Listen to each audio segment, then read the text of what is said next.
Good morning, everyone, and happy Father's Day to each and every father out there who's watching.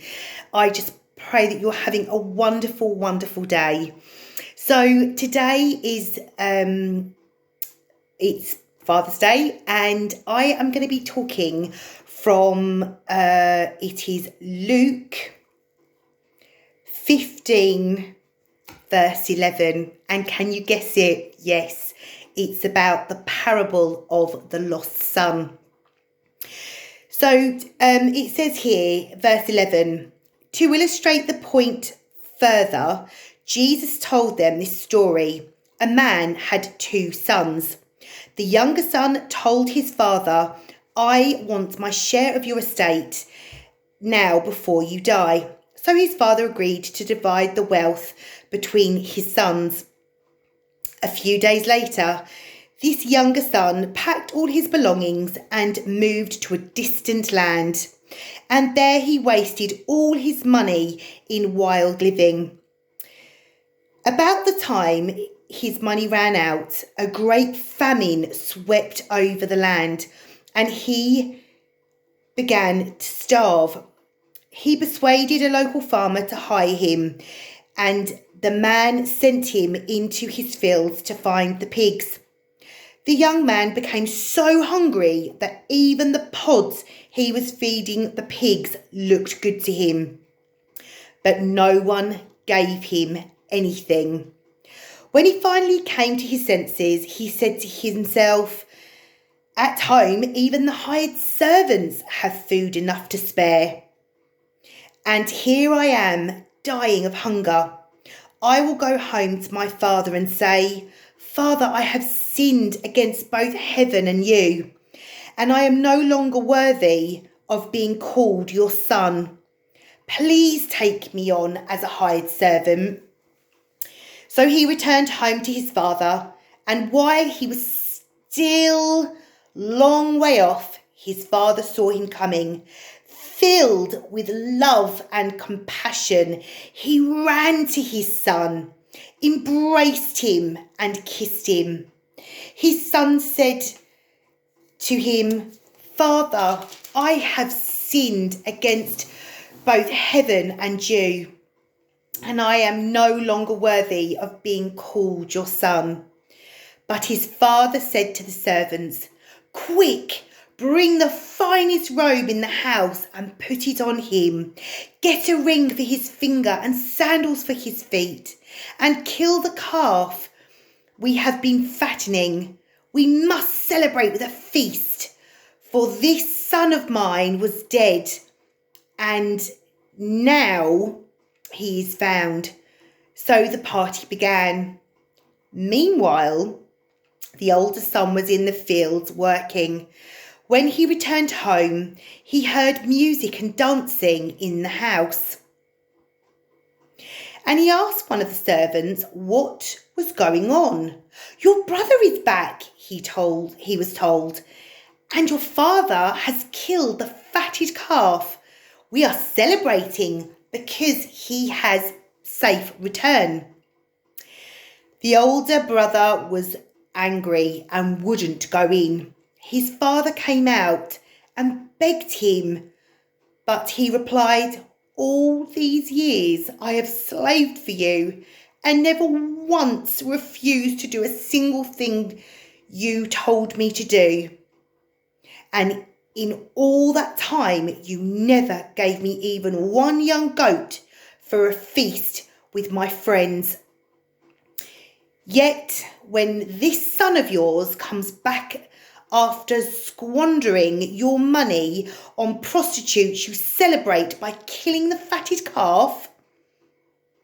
His father said to him, Look, dear son, you have always stayed by me, and everything I have is yours.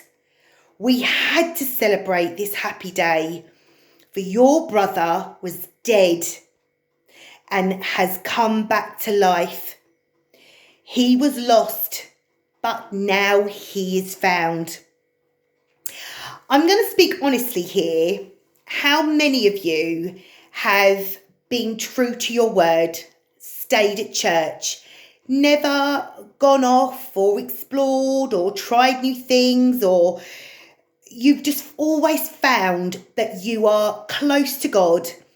And then these certain people go off and enjoy life. They seem like they're enjoying life. They come back with this beautiful testimony and everyone praises and thinks it's fantastic.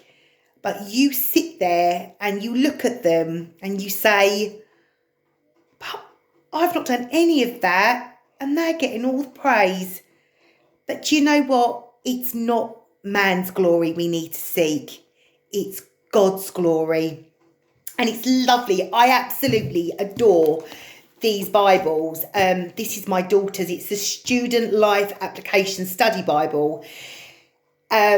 It's the New Living Translation, and it speaks our day-to-day living words rather than these, thys, and everything else.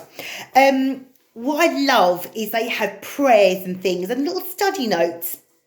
And it says, with Luke 15 verses 11 to 32 about the lost son, it says this: in the story of the lost son, there is a contrast between the response of the father and that of the older brother. And it says, see verses from chapter 20 to 30.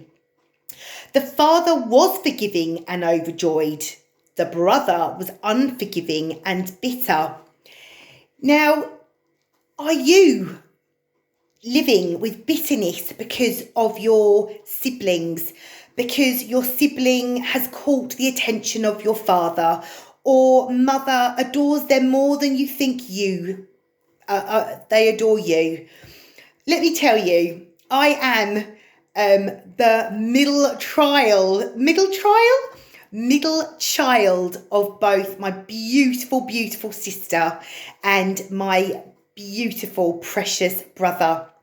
And for many years, I used to have such a problem. The middle child syndrome, it's called nowadays. But do you know what? I have a beautiful father who sees every single one of his children. This is the earthly father I'm talking about. That sees every one of his children, his eldest daughter, myself and my brother. He sees us all differently because he has a son and two daughters, but he loves us all the same. And when it says about being bitter, when you are bitter, God cannot work within you. It's like the Holy Spirit only dwells within you when it finds there's a happy place that it can dwell. The minute the bitterness comes, the food and the source and the living space, I believe, and I see it. I mean, it's something that I've always tried with self-control and stuff like that in my life. I think, Holy Spirit, I want you to dwell within me forever. But when bitterness or jealousy or self-loathing or something comes in, or hatred comes into our lives, our space where the Holy Spirit dwells becomes brittle and scorched and burnt. And the Holy Spirit doesn't want to dwell there anymore. And it can only dwell there when the heart is pure and is in love with God. He can't live in a place that's barren and not loving. So, with the elder son becoming bitter, that is when we have to ask God and forgiveness of others. And it says here, the father forgave because he was joyful, and the son refused to forgive because he was bitter. In fact, the older son didn't think his brother deserved forgiveness. God says, I want to forgive all of you. And remember, God has not moved. We have. We sometimes base our decision to forgive someone on whether or not he or she deserves it. but lack of forgiveness reflects more on the attitude of the person who refuses to offer it than on the person who needs it. Which response will you choose when someone seeks your forgiveness? I thought that was brilliant, and that verse I thought was brilliant. And I'm going to leave you with this. Psalm 103, verse 13. The Lord is like a father to his children, tender and compassionate to those who fear him. And in Proverbs 3, 11 to 12, it says, my son, do not despise the Lord's discipline, and do not resent his rebuke, because the Lord disciplines those he loves. As a father, the son he delights in. Well, I pray each and every one of you, mother or father, child who's watching, I pray you have a blessed day. I pray that you got something out of this sermon today, and go away and have a read of it yourselves. That's Luke 11, 15 to 32. Take care. God bless you all, and I will see you very soon. Bye.